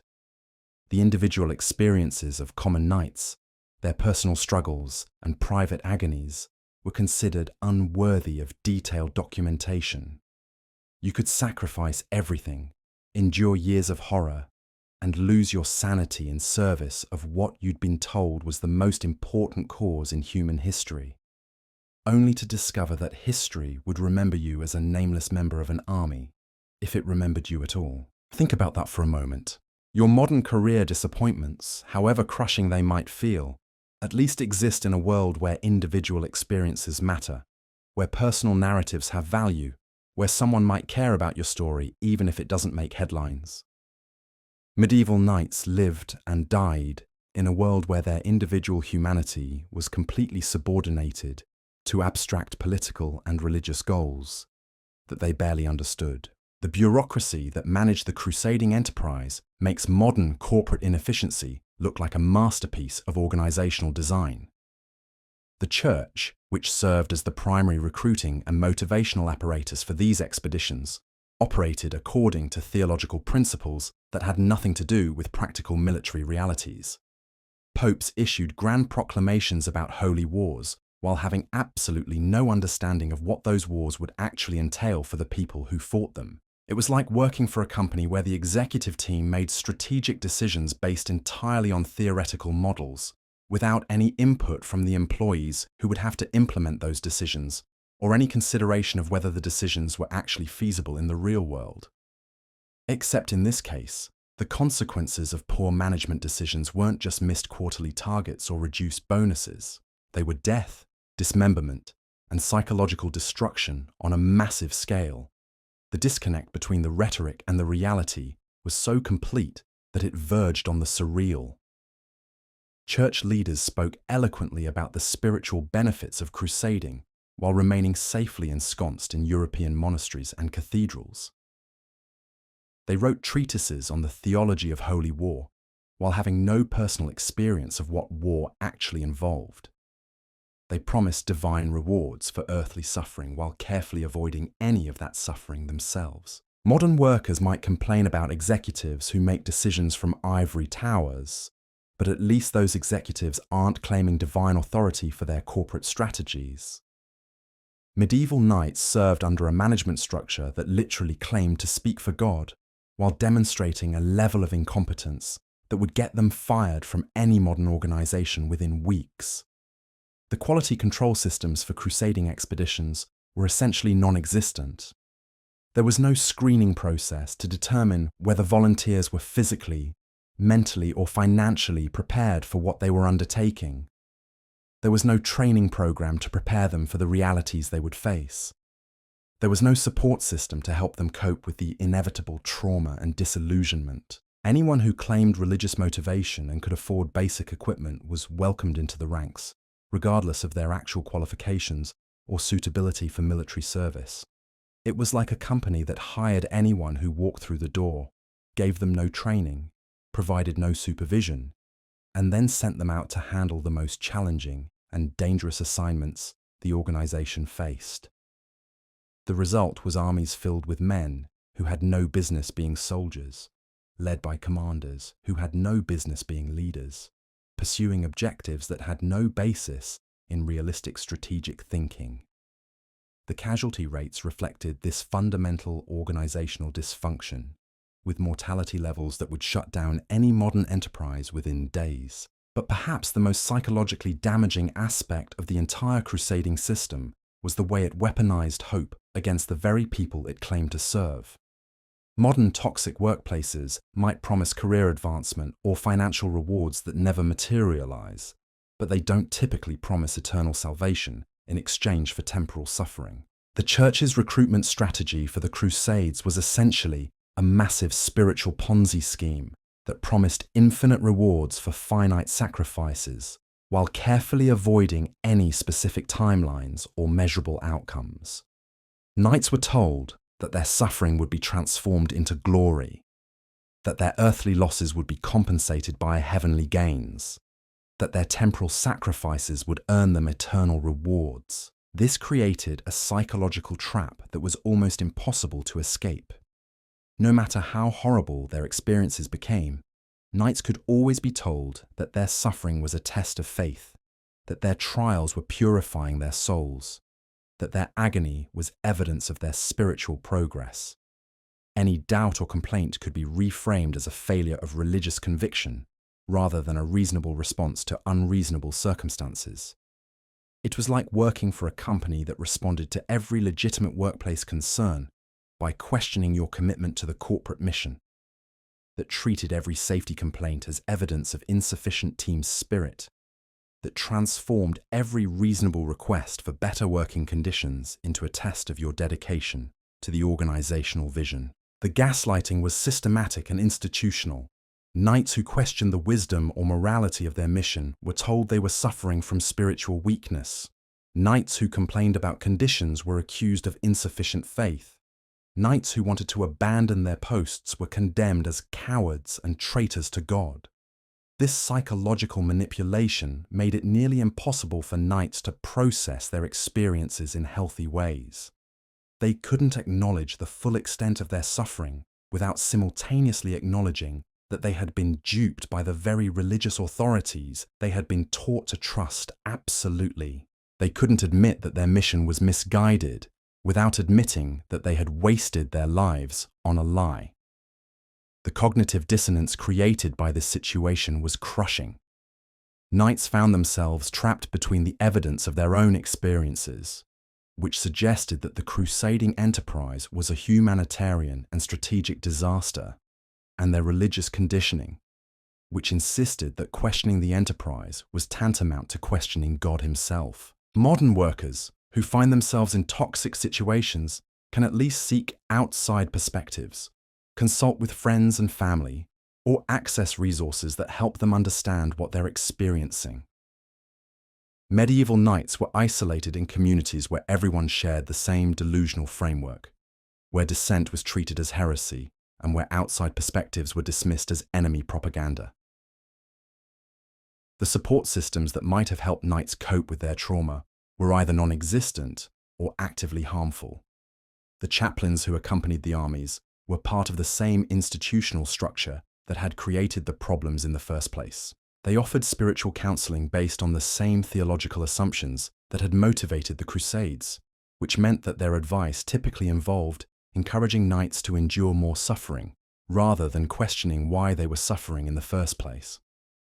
It was like seeking help from HR representatives who worked for the same management team that was creating your workplace problems, who were evaluated based on their loyalty to corporate policies rather than their effectiveness at helping employees, and who had been trained to view employee complaints as threats to organizational stability rather than opportunities for improvement. The medical care available to knights reflected the same institutional priorities that shaped their spiritual care. Medieval military medicine was designed to get wounded soldiers back into combat as quickly as possible, not to address their long-term health and well-being. Treatment focused on immediate battlefield injuries while ignoring the chronic conditions, psychological trauma, and systemic health problems that developed over the course of long campaigns. Modern occupational health and safety regulations, however imperfect, at least recognize that employers have some responsibility for protecting their workers from preventable injuries and illnesses. Medieval military medicine operated on the assumption that knights were expendable resources whose health mattered only insofar as it affected their ability to continue fighting. The long-term consequences of untreated injuries and illnesses were ignored or dismissed as inevitable costs of military service. Knights who developed chronic pain, disability, or psychological problems were expected to endure their suffering in silence, to view their afflictions as opportunities for spiritual growth rather than as preventable workplace injuries that deserved treatment and compensation. The economic exploitation of knights was so systematic and pervasive that it makes modern labour abuses look almost quaint by comparison. These men were required to fund their own participation in enterprises that primarily benefited the church and various political leaders who stayed safely at home, while others did the actual fighting. It was like being required to pay for the privilege of working unpaid overtime on projects that would primarily benefit your company's executives, while being told that your financial sacrifices demonstrated your commitment to the corporate mission. Except in this case, the overtime lasted for years, the projects involved mortal danger, and the executives claimed divine authority for their decisions. Knights who couldn't afford proper equipment were still expected to participate, which meant they entered combat situations at a severe disadvantage. Knights who ran out of money during their campaigns were expected to find ways to continue funding their own participation, often through activities that compromise their moral principles and put them at additional risk. The financial planning advice available to prospective crusaders was either non-existent or actively misleading. Church recruiters painted rosy pictures of the wealth that could be acquired through conquest, while downplaying the enormous costs and minimal likelihood of financial success. It was like investment advisors who promised guaranteed returns while failing to mention the management fees, hidden costs, and statistical probability of total loss. The actual economics of crusading were brutal and unforgiving. The vast majority of knights ended up poorer than when they started, having spent their life savings on expeditions that provided no financial returns. Many returned home to find their estates bankrupted, their families impoverished, and their economic prospects permanently damaged. The few knights who did manage to acquire wealth during their campaigns often discovered that keeping it was even more difficult than acquiring it in the first place.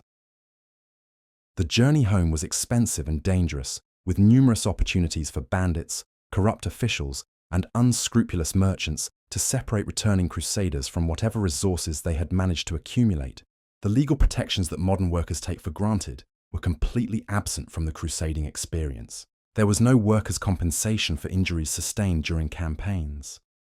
There was no unemployment insurance for knights who returned home to find their old positions had been filled. There was no legal recourse for knights who had been misled about the nature or duration of their service. The feudal legal system that governed medieval society was designed to protect the interests of lords and institutions, not individual knights.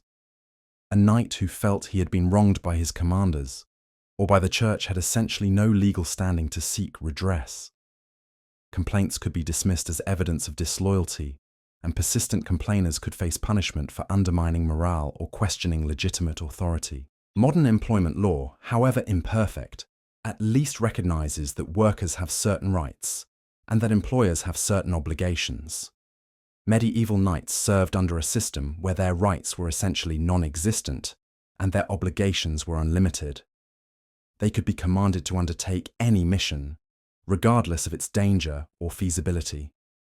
They could be required to serve for any duration, regardless of their personal circumstances or family obligations. The retirement planning for Crusader knights consisted entirely of hoping that they would die gloriously in battle, rather than surviving long enough to become burdens on their families or communities. There was no pension system, no social security, no safety net for veterans who had sacrificed their health and wealth in military service. Knights who survived their campaigns but were too damaged to continue active service faced the prospect of spending their remaining years as charity cases, dependent on the goodwill of relatives or religious institutions that might or might not be willing or able to support them. The same society that had praised their courage and celebrated their sacrifices often proved remarkably indifferent to their fate once they were no longer useful as soldiers. The career advancement opportunities in crusading armies were limited and unpredictable. Promotion was based more on political connections and financial resources than on competence or experience. Knights who distinguished themselves in battle might be rewarded with additional responsibilities and greater danger, but rarely with improved security or better working conditions. The most successful military leaders were often those who were skilled at politics and self-promotion, rather than those who were effective at protecting their subordinates or achieving military objectives. This created perverse incentives, where commanders might pursue strategies that enhanced their own reputations while putting their knights at unnecessary risk. The performance evaluation system for knights was essentially a pass-fail arrangement where pass meant you were still alive and capable of fighting, and fail meant you were dead, disabled, or had abandoned your post.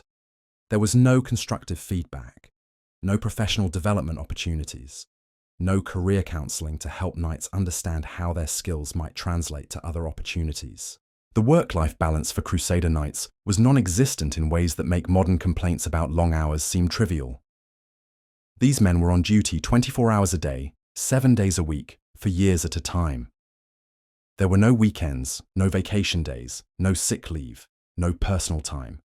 Every moment was potentially a matter of life and death, requiring constant vigilance and readiness for combat. The stress management resources available to knights consisted primarily of alcohol, when it was available, and prayer, which was always available but not always effective. There were no employee assistance programs, no mental health services, no stress reduction workshops. Knights were expected to cope with whatever psychological pressure they faced through personal resilience and religious faith.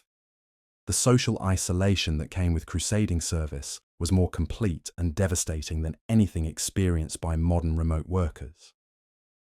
Knights were cut off not just from their families and friends, but from their entire cultural context. They lived among strangers, in foreign lands, surrounded by people who spoke different languages and followed different customs. The communication technologies that modern workers use to stay connected with home simply didn't exist. Letters, when they could be sent at all, took months to reach their destinations, and months more for replies to arrive.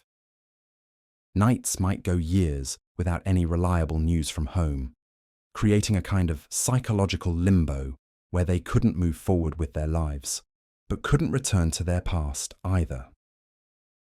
The team-building activities in Crusader armies consisted primarily of shared suffering and mutual dependence for survival. Knights bonded with their comrades not through corporate retreats or trust exercises, but through the intimate knowledge that their lives depended on each other's competence and loyalty.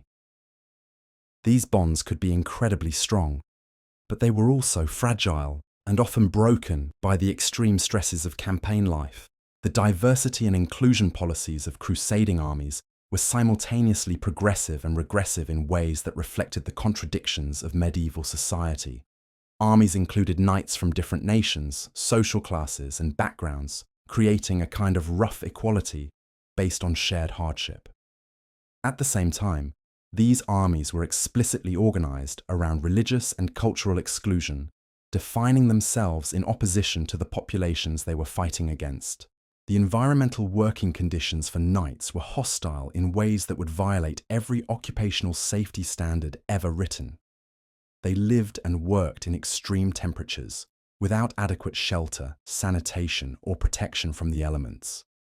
They were exposed to diseases, toxic substances, and environmental hazards that would shut down any modern workplace immediately. The equipment and safety gear provided to knights was primitive and often inadequate for the conditions they faced. Their armor, while protective against certain types of weapons, was poorly suited to the climate and working conditions of the Middle East. Their weapons required constant maintenance and were prone to failure at critical moments. Your worst day at the office, with its petty frustrations and minor disappointments, begins to look like a blessing when compared to the systematic degradation of human dignity that defined the crusading experience. Modern workers who feel unappreciated or overworked are experiencing genuine problems that deserve attention and solutions. But they're experiencing them in a context where individual welfare matters, where improvement is possible, and where alternative opportunities exist. Medieval knights faced problems that were not just worse in degree, but different in kind. They lived in a world where their individual suffering was considered not just acceptable, but spiritually beneficial, where questioning their circumstances was treated as moral failure, and where escape was either impossible or tantamount to damnation. The next time you're tempted to complain about your job security, your working conditions, or your career prospects, spare a thought for the men who traded everything they had for the privilege of walking across continents in metal suits, fighting wars they didn't understand, for causes that didn't exist, in service of institutions that viewed them as expendable resources, rather than human beings deserving of dignity and respect. Being a knight during the Crusades wasn't just a bad job. It was a comprehensive assault on everything that makes human existence bearable, conducted by people who claimed to be saving your soul while systematically destroying your life. It was, quite literally, the worst career choice in human history, disguised as the most noble calling a man could answer. And if you thought the systematic destruction of your physical health, financial security, and psychological well-being was the worst part of being a Crusader knight, you haven't heard about the social media of the medieval world. Reputation. Because in a society where your entire identity was built on honor, chivalry, and religious devotion, having your reputation destroyed was worse than death. At least when you died, people might remember you fondly. When your honor was shattered, you became a living ghost, walking through a world that no longer acknowledged your existence. Modern workers worry about their LinkedIn profiles and online reviews. Medieval knights lived in terror of having their names associated with cowardice, heresy, or moral failure. And the beautiful thing about medieval communication systems was that rumors traveled faster than corrections, lies spread wider than truth, and once your reputation was damaged, there was absolutely no way to control the narrative. Picture this. You're a knight who spent 3 years fighting in the Holy Land, watched half your friends die of dysentery, and finally made the practical decision to retreat from a hopeless battle rather than throw your life away in a meaningless gesture. By the time you make it home, the story has transformed. You're not a survivor who made a difficult tactical decision. You're a coward who abandoned his comrades. You're not a veteran who learned hard lessons about the realities of warfare. You're a failure who brought shame to your family name. The medieval gossip network was more efficient than any modern social media algorithm. Stories traveled along trade routes, through religious networks, and via the countless pilgrims, merchants, and wandering minstrels who crisscrossed Europe. A knight's reputation could be destroyed in one region while he was still fighting heroically in another, creating a situation where he might return home to find himself already socially dead. The standards for knightly behavior were impossibly high and completely contradictory. You were supposed to be brave but not reckless, pious but not fanatical, loyal but not blind, merciful but not weak. Every decision you made could be interpreted as evidence of some character flaw, and there was always someone ready to offer that interpretation to anyone who would listen. Modern workers deal with performance reviews and peer feedback, but at least those processes are generally confined to their immediate workplace and conducted by people who understand the context of their work. Medieval knights were subject to judgment by everyone they encountered, including people who had never been within 1,000 miles of a battlefield, but felt perfectly qualified to evaluate military decisions based on second-hand accounts and religious principles. The religious dimension of knightly reputation created additional layers of complexity that make modern workplace politics look straightforward by comparison. You weren't just being judged on your military effectiveness or your personal conduct. You were being evaluated on the state of your immortal soul, as interpreted by people who claimed direct communication with God. A knight who showed mercy to defeated enemies might be praised as a model of Christian virtue, or condemned as a weak fool who endangered his comrades. A knight who fought with particular ferocity might be celebrated as a holy warrior, or criticized as a bloodthirsty savage who brought dishonor to his cause. The same actions could be interpreted completely differently depending on who was telling the story and what agenda they were pursuing. The documentation systems that recorded knightly deeds were biased, incomplete, and often written by people who had personal or political reasons to emphasize certain aspects of events while ignoring others.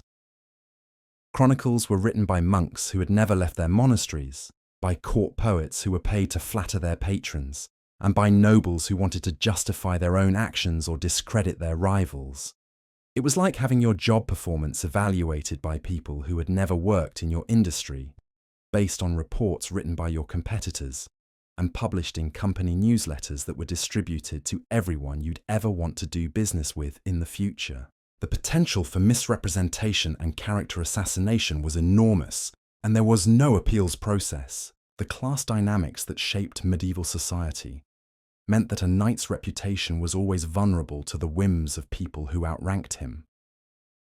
A noble who wanted to discredit a knight for political reasons could spread damaging stories with impunity, knowing that the knight had no social standing to challenge the accusations effectively. Lower-ranking knights were particularly vulnerable to this kind of character assassination because they lacked the political connections and financial resources needed to defend their reputations effectively. They might spend years building up a record of honourable service, only to have it destroyed overnight by a single malicious rumour spread by someone with greater social influence. The economic consequences of reputation damage were severe and long-lasting. Medieval society operated on networks of personal trust and honour-based relationships. A knight whose reputation was questioned might find himself unable to secure loans, arrange marriages for his children, or form the political alliances necessary for advancement. Employment opportunities for knights were largely based on recommendations and personal connections. A damaged reputation could make it impossible to find new positions or maintain existing ones. Knights who had been blacklisted by the rumour mill might find themselves excluded from military campaigns, court positions, and other opportunities that required social credibility. The marriage market for knights and their families was particularly sensitive to reputation issues. Medieval marriages were business partnerships that required careful negotiations between families who were concerned about associating their names with questionable characters. A knight whose honor was in doubt might find it impossible to arrange advantageous marriages for his children, perpetuating the damage to his family's social standing for generations. The legal system offered little protection against character assassination because medieval law was more concerned with maintaining social hierarchy than protecting individual rights. Accusations of cowardice, heresy, or moral failure were difficult to disprove and often treated as matters of opinion rather than factual claims that could be verified or refuted. The burden of proof in reputation disputes typically fell on the accused rather than the accuser. A knight who wanted to clear his name had to provide positive evidence of his virtue rather than simply demonstrating that the accusations against him were false. This created an impossible standard where knights could be destroyed by rumors while having no effective way to defend themselves. The time lag between events and their social consequences created additional problems that modern workers rarely face. A knight's actions during a campaign might not be evaluated until years later, when the political context had changed, when witnesses had died or dispersed, and when accurate information was no longer available. By the time damaging stories reached a knight's home community, the original events might be so distant and distorted that rational discussion was impossible. Knights found themselves defending against accusations based on third-hand accounts of situations that bore little resemblance to what had actually happened. The psychological toll of living under constant scrutiny and judgment was enormous. Knights had to calculate not just the immediate tactical and strategic consequences of their decisions, but also how those decisions might be interpreted by people who weren't present, didn't understand the context, and had their own agendas for evaluation. This created a kind of psychological paralysis, where knights became so concerned about how their actions would be perceived that they lost the ability to make effective decisions in real-time situations. The fear of being judged harshly led many knights to make choices that were defensible in terms of social expectations, but tactically or morally questionable. The contradiction between effective military action and socially acceptable behavior was often irreconcilable. Knights who focused on winning battles might be criticized for using dishonorable tactics. Knights who maintained strict adherence to chivalric codes might be condemned for failing to achieve military objectives. There was literally no way to satisfy all the different audiences who would eventually judge their performance. The religious authorities who provided moral guidance to knights were often more concerned with theological purity than practical effectiveness. They issued pronouncements about proper knightly behavior that reflected idealized notions of Christian warfare rather than the messy realities of actual combat situations. Knights who followed religious guidance too literally might find themselves making tactical errors that cost lives. Knights who prioritized military effectiveness over religious considerations might be condemned as spiritually corrupt. The competing demands of military and religious authority created impossible dilemmas that guaranteed criticism regardless of what choices were made. The cultural differences between different regions and nations within the crusading armies created additional opportunities for misunderstanding and reputation damage. Actions that were considered honorable by one group's standards might be viewed as shameful by another group's values. French knights might interpret German tactical decisions as evidence of cowardice. Italian knights might view English social customs as proof of barbarism. These cultural misunderstandings were then preserved in written accounts that spread throughout Europe, creating lasting damage to national and individual reputations. The language barriers that existed within crusading armies meant that many reputation-damaging stories were based on fundamental miscommunications. Knights who couldn't speak each other's languages often misinterpreted actions, motivations, and statements, leading to accusations that were based more on linguistic confusion than actual misconduct. The translation and retelling of these stories introduced additional layers of distortion as accounts passed through multiple languages and cultural contexts. By the time a story reached its final audience, it might bear no resemblance to the original events, but would still carry the power to destroy a knight's reputation permanently. The competitive dynamics within knightly society meant that many reputation attacks were motivated not by genuine moral concern, but by professional jealousy and political rivalry.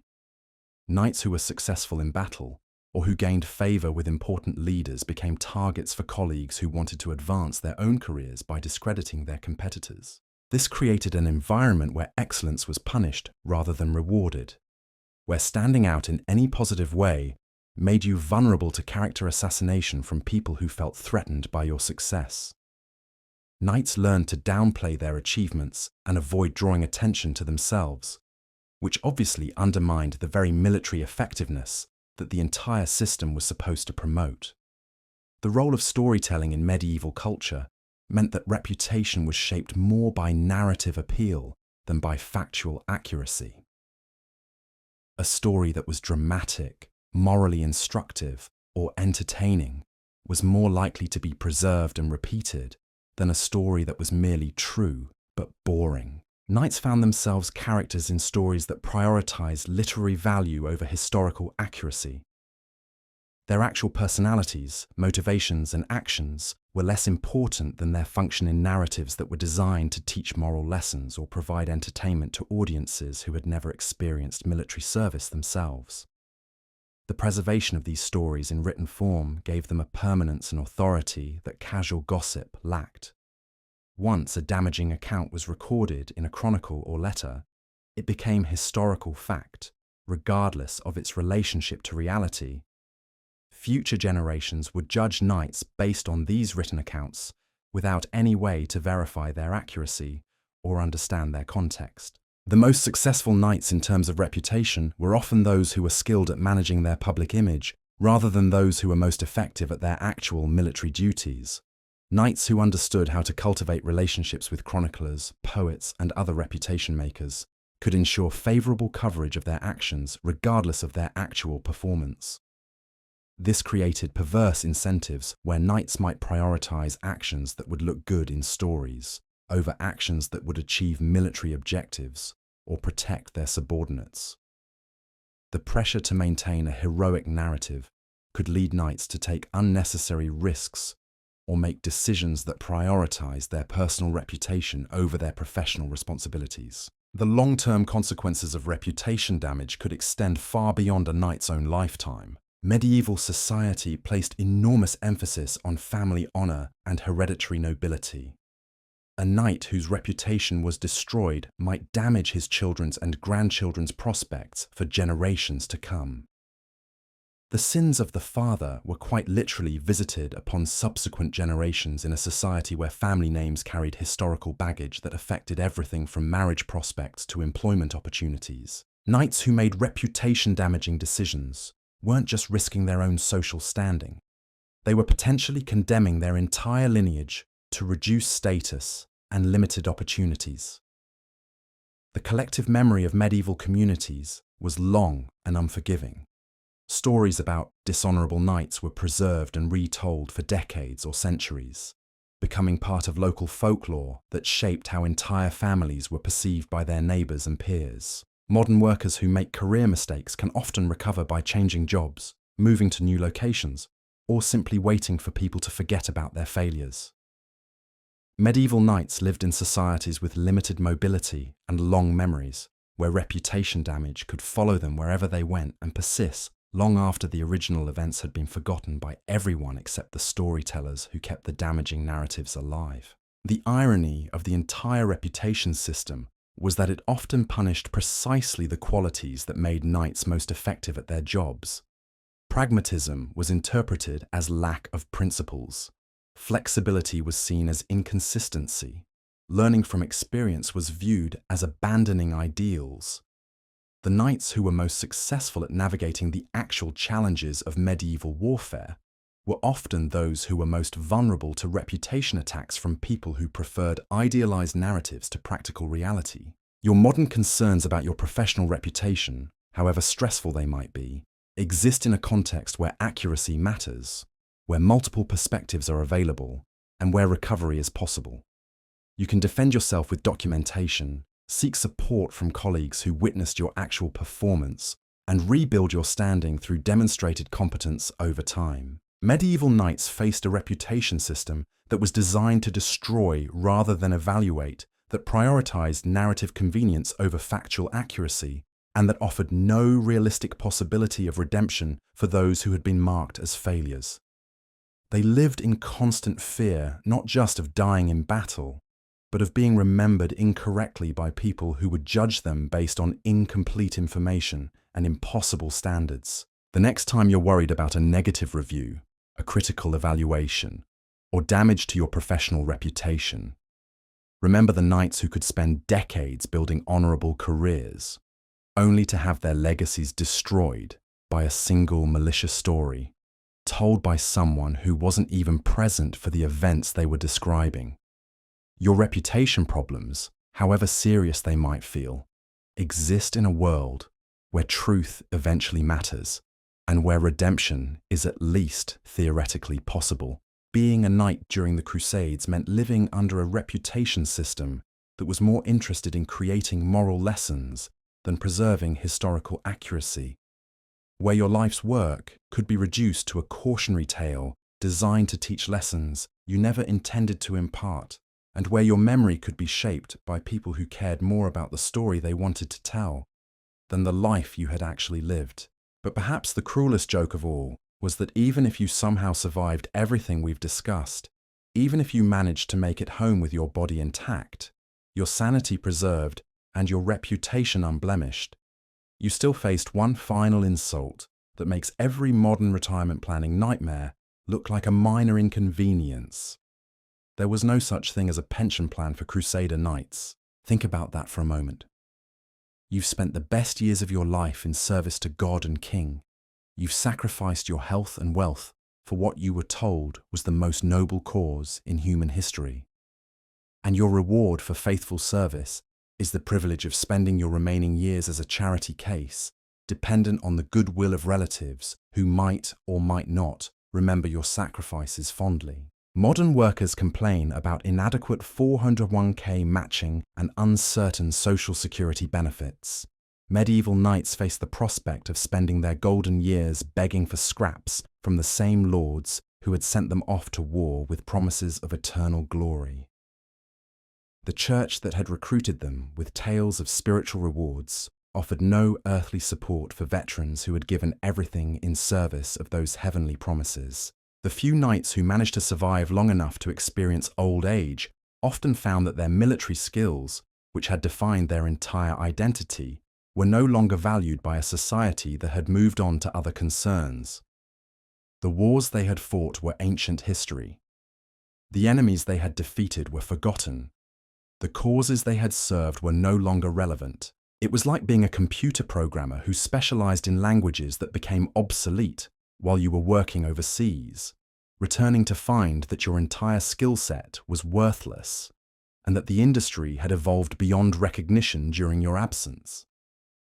Except in this case, your programming languages were expertise in medieval warfare, knowledge of Middle Eastern geography, and the ability to function under extreme physical and psychological stress. The technological changes that occurred during the crusading period meant that many of the military innovations knights had learned through bitter experience were already becoming outdated by the time they returned home.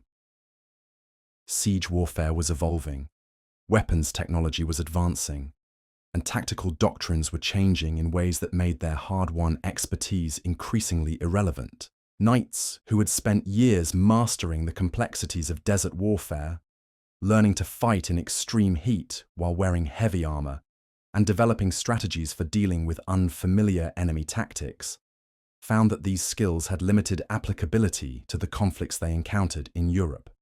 Their expertise was highly specialized, but not particularly transferable to civilian life or even to different types of military service. The social changes that had occurred during their absence often made it difficult for returning knights to readjust to peacetime society. Men who had spent years making life and death decisions under extreme pressure found civilian concerns trivial and frustrating. The petty politics of court life, the commercial disputes of merchant communities, and the agricultural concerns of rural estates seemed insignificant compared to the existential struggles they had faced in the Holy Land. The psychological conditioning that had helped them survive in combat situations often made them poorly suited for the patience and diplomacy required for civilian leadership roles. Knights who had learned to respond to threats with immediate violence found it difficult to adapt to social situations that required negotiation, compromise, and gradual consensus. Building.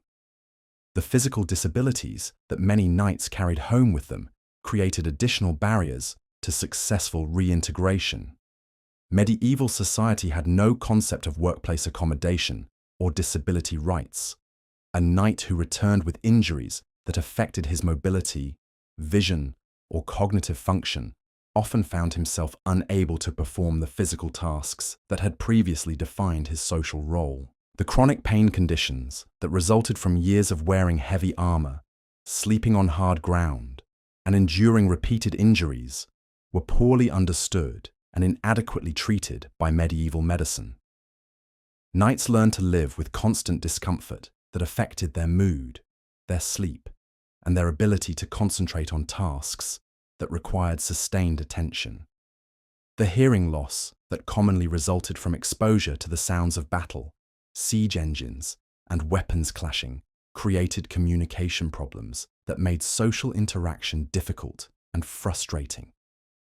Knights who could no longer hear clearly found themselves isolated from conversations and unable to participate fully in the social activities that had once defined their community relationships. But perhaps most tragically, many knights discovered that the very experiences that had shaped them into effective warriors had also made them unsuitable for the peaceful family life they had dreamed about during their years of exile. The hypervigilance that had kept them alive in combat situations made it difficult to relax and enjoy domestic tranquility. The emotional numbness that had protected them from being overwhelmed by the horrors of warfare also insulated them from the joys and satisfactions of civilian life. Knights who had learned to suppress their feelings in order to function in extreme situations often found themselves unable to reconnect emotionally with their wives and children. The trust issues that developed from years of living in environments where betrayal could mean death made it difficult to form the intimate relationships that civilian life required. Knights who had learned to sleep with weapons within reach and to treat every stranger as a potential threat found it hard to adapt to communities where cooperation and mutual dependence were essential for social functioning. The nightmares and flashbacks that plagued many returning veterans created additional stress for families who had no framework for understanding or dealing with psychological trauma. Medieval medicine had no concept of post-traumatic stress disorder, no therapeutic interventions for anxiety and depression, and no social support systems for families dealing with the aftermath of military service.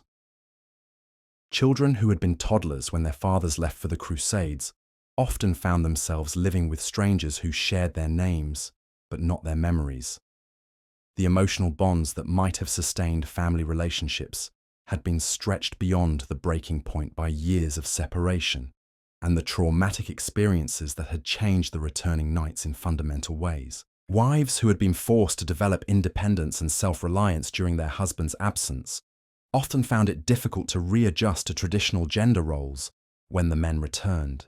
The power dynamics that had defined their marriages before the Crusades no longer worked when both partners had been changed by their different experiences during the separation. The economic pressures that families had endured during the knight's absence created additional stress when the men returned. Properties that had been mortgaged to fund the crusading expeditions often remained encumbered by debts that the family could not repay. The financial sacrifices that had been made for the sake of the Holy War continued to affect family welfare long after the wars themselves had ended. The social expectations that surrounded returning crusaders often proved to be another source of stress and disappointment. Communities expected veterans to be grateful for their experiences, proud of their service, and eager to share inspiring stories about their adventures.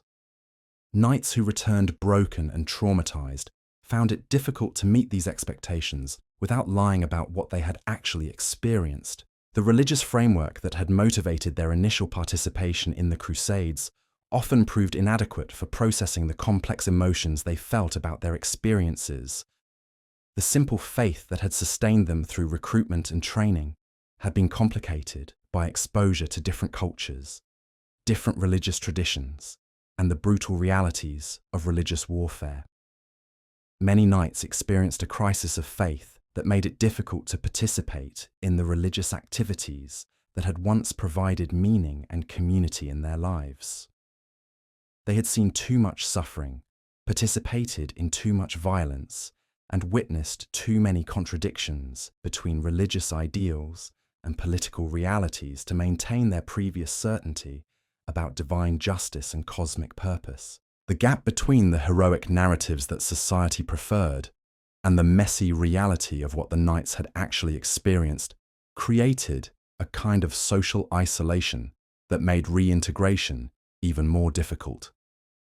Knights learned to tell the stories that people wanted to hear rather than sharing what had actually happened, creating another layer of emotional distance between themselves and their communities.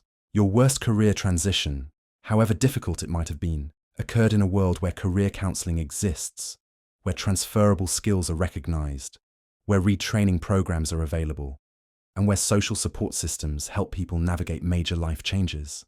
Medieval knights faced career transitions that were total life transformations with no guidance, no support, and no recognition that they might need help adapting to civilian life. Modern veterans, despite the many problems with contemporary veteran care systems, at least live in societies that acknowledge the existence of combat trauma and the need for specialized services to help military personnel readjust to civilian life.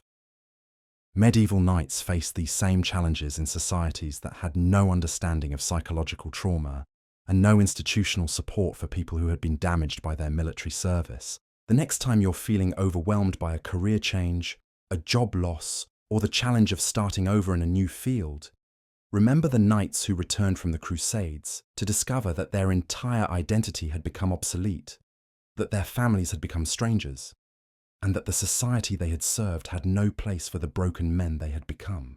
Being a knight during the Crusades wasn't just about enduring terrible working conditions, inadequate management, and dangerous assignments.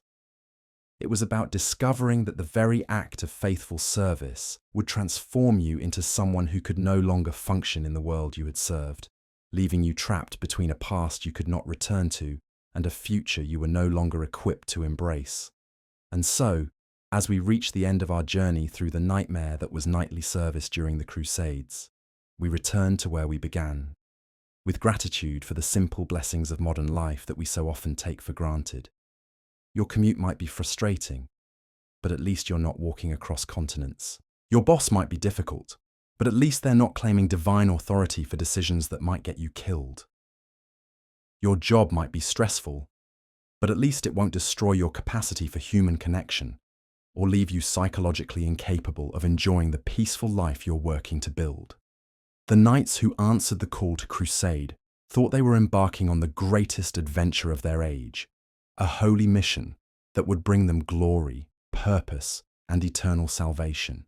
Instead, they discovered that they had volunteered for a systematic destruction of everything that made life worth living, conducted by people who cared more about abstract theological principles than about the human cost of implementing those principles.